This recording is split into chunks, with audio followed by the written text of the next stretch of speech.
Olá, boa noite para você. Agora são 7 horas e 32 minutos. O BATV deste sábado está no ar. E a gente começa esta edição falando da angústia da família de um empresário de Vitória da Conquista que está desaparecido. George Cardoso Couto saiu de casa na tarde de ontem e não deu mais notícias. George Cardoso Couto está desaparecido desde a tarde de ontem. Ele tem 41 anos e é empresário do ramo imobiliário e esportivo. A família, muito conhecida aqui em Vitória da Conquista, se mobilizou pelas redes sociais depois que a esposa informou que ele não estava atendendo o celular. Ela tentou contato com ele e não conseguiu. E aí tentou várias vezes em horários diferentes e não conseguiu, e entrou em contato com a minha mãe.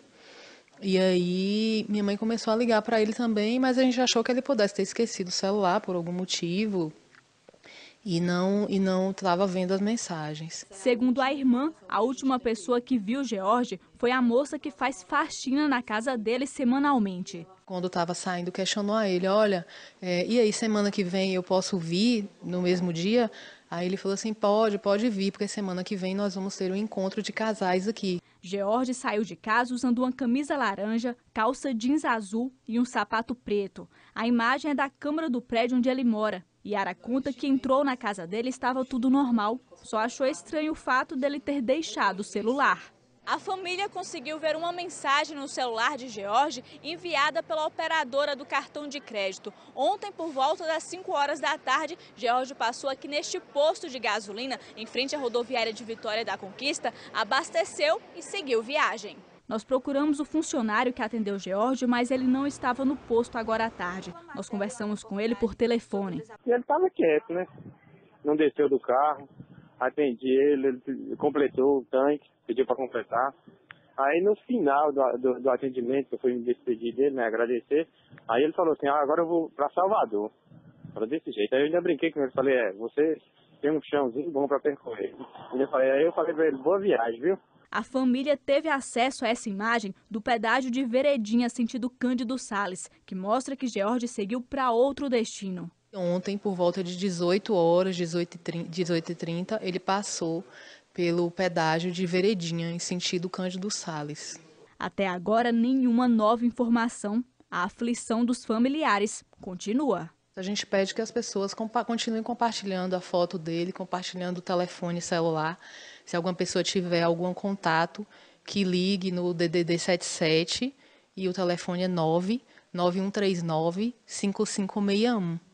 Para poder ver se tem alguma notícia dele depois desse período que ele foi visto lá, né, na praça de pedágio. Ele não foi encontrado ainda, né, então assim, nós estamos muito preocupados.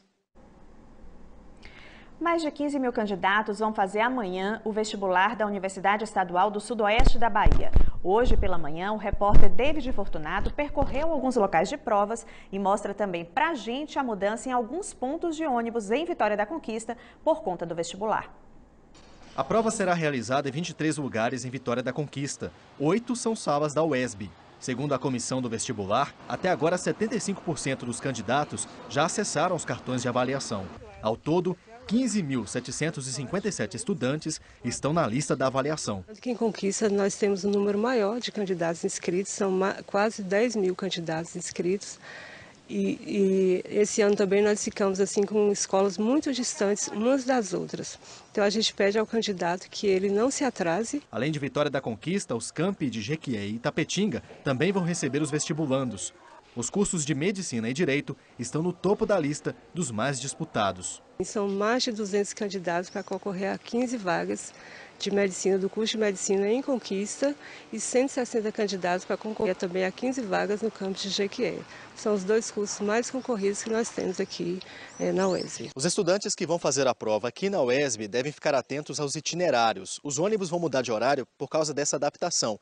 E quem faz exercícios físicos na Olívia Flores vai ter também uma quebra de rotina por causa dessa mudança referente às provas deste domingo. Os ônibus de linhas D, 30, 31, 32, 34, 35, 36, 39 e R 1, 2, 19 e 61 terão horários especiais para os estudantes. A linha PP5 da Cidade Maravilhosa para a UESB vai fazer uma viagem extra, saindo do seu destino às 6h30 da manhã. Por conta dessas mudanças, a Avenida Olívia Flores só terá liberação para as atividades a partir das 10 horas da manhã. Com toda essa mudança, o estudante precisa ficar atento aos horários. Os portões da UESB são fechados às 8 horas. Se ele estiver dentro do campus, ele não conseguir chegar ao seu local de prova, ele vai perder o horário, porque fecha o portão lá em cima e também os prédios aqui fecham pontualmente às 8 horas. E veja a seguir, Polícia Rodoviária Federal apreende R$70 mil em notas falsas na BR-116. Agora são 7 horas e 38 minutos, o BATV volta já.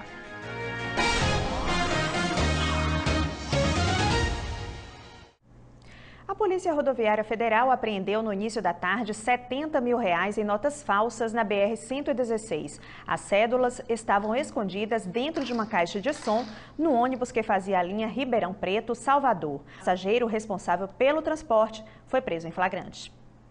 Chegou a reforçar aqui no BATV que você, para todo mundo, o que você quer para o nesse ano em que os brasileiros vão escolher um novo presidente.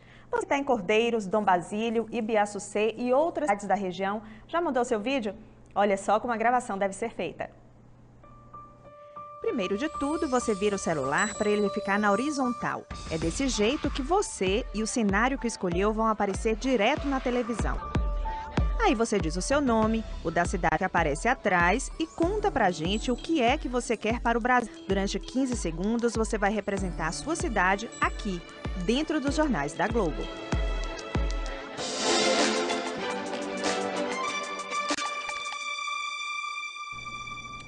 E você pode ter dúvidas na nossa página na internet ou no g1.com.br/Brasil que eu quero. O calorão continua pela região. Confira como fica o tempo em algumas cidades. Um domingo de tempo firme e calor em Paramirim. A temperatura mínima prevista é de 24 graus e máxima de 31. Não tem previsão de chuva para Encruzilhada. Os termômetros marcam a mínima de 20 e máxima de 30 graus. O solão brilha forte em Vitória da Conquista, mínima de 20 e máxima de 30 graus. Na segunda-feira, o sol ainda predomina e a variação da temperatura é a mesma, entre 20 e 30 graus. Na terça-feira, o calor pode provocar pancadas de chuva à noite, menor temperatura de 22 e maior de 31 graus. A super safra de soja na região oeste do estado, a maior dos últimos 7 anos, é um dos destaques do Bahia Rural de amanhã. Veja amanhã no Bahia Rural a valorização dos muares. Conhecidos como burros e mulas, chegam a custar R$100 mil. E aplicativo vai ajudar aos produtores a saber como está a água de um grande rio do oeste da Bahia. O Bahia Rural começa às 7h20 da manhã, depois da Santa Missa. E os times da região jogam em casa amanhã pela 8ª rodada do Campeonato Baiano. Agora são 7 horas e 41 minutos. Transmissão show de bola, só na Rede Bahia.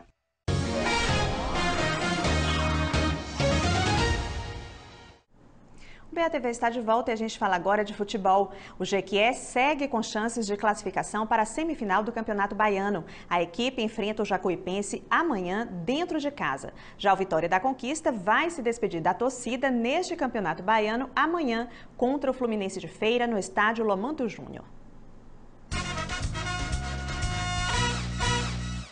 O Vitória da Conquista é o 8º colocado na tabela com pouco mais de 28% de aproveitamento e 6 pontos. Os atletas do Sub-20 convocados para a partida estão animados e treinaram como se fosse o início da competição. Essa motivação dos mais novos pode ajudar o time a enfrentar o Fluminense de Feira. O adversário está em 4º lugar com 13 pontos e tem um rendimento bem maior, 62%. O jogo vai ser decisivo para as duas equipes. O Vitória da Conquista luta para não cair ainda mais na tabela. O Fluminense de Feira vem com tudo para se classificar para a próxima fase. O Bode agora trabalha para conseguir uma vaga na Série D do Brasileiro de 2019. O Jequié entra em campo amanhã contra o Jacuipense pela 8ª rodada do Campeonato Baiano. A boa notícia é a volta do atacante Peixoto, o artilheiro do time no Baianão com 3 gols, mas que ficou fora de 3 jogos seguidos por conta de lesão. E o Jequié tem chance de voltar ao G4, mas depende de uma derrota do Fluminense de Feira. O time ainda precisa vencer o Jacuipense por goleada, já que o Flu tem um saldo de gols muito superior ao time da Cidade Sol. Olha, Jequié e Jacuipense se enfrentam às 4 da tarde de amanhã no estádio Valdomiro Borges. No mesmo horário, Vitória da Conquista e Fluminense de Feira jogam no estádio Lomanto Júnior. As obras de Castro Alves, o poeta baiano, e o gênio do expressionismo alemão Hansen Bahia, apresentadas numa exposição em Vitória da Conquista. Quem visitou a exposição também pôde participar de uma oficina de gravura em madeira. Cada desenho entalhado cuidadosamente na madeira representa também um contexto. Os poemas de um nobre escritor, o baiano Castro Alves. As gravuras são obras de arte de Hansen Bahia, artista germânico apaixonado pela história baiana. Os navios negreiros são o foco da arte. O Hansen é esse alemão que adotou até o nome Bahia no seu sobrenome, que retrata tão bem, né, essa baianidade que a gente percebe, né, nos seus traços, né? E comparar com Castro Alves, Navio Negreiro, é um dos poemas até que eu mais gosto, né? Aure verde pendão da minha terra, que é a brisa do Brasil, beijo e balança. Né, eu acho assim, é uma emoção muito grande para a gente, né? A exposição está aberta ao público na Casa Memorial Regis Pacheco. Quem chega já vê o estilo. Aqui é a xilogravura, onde o relevo dá forma ao desenho numa superfície de madeira. A tinta se encaixa perfeitamente. A xilogravura é realmente fascinante. Eu mesmo gostei muito desse quadro aqui, olha só, uma perspectiva do navio vista de cima. E para quem tem interesse nesse trabalho, não sabe ainda o básico ou nunca teve oportunidade, foi oferecido durante a exposição também uma oficina específica sobre o assunto. O professor Zimaldo passa as dicas de forma bem detalhada. São 7 anos de trabalho com a xilogravura, mas são mais de 20 anos com a arte gráfica. E os alunos prestam bastante atenção nos traços feitos aos poucos na madeira. Para o profissional, a oficina pode ser apenas um primeiro passo para perpetuar essa arte. É uma forma de trazer para as pessoas essa possibilidade de produção, né? E também de reaproximar, né, o público à gravura, né? Isso é uma coisa que eu acho que é bem interessante, é uma retomada, eu acho, né? Para rever o BATV, acesse o g1.com.br/Bahia. Uma boa noite para você e um ótimo domingo.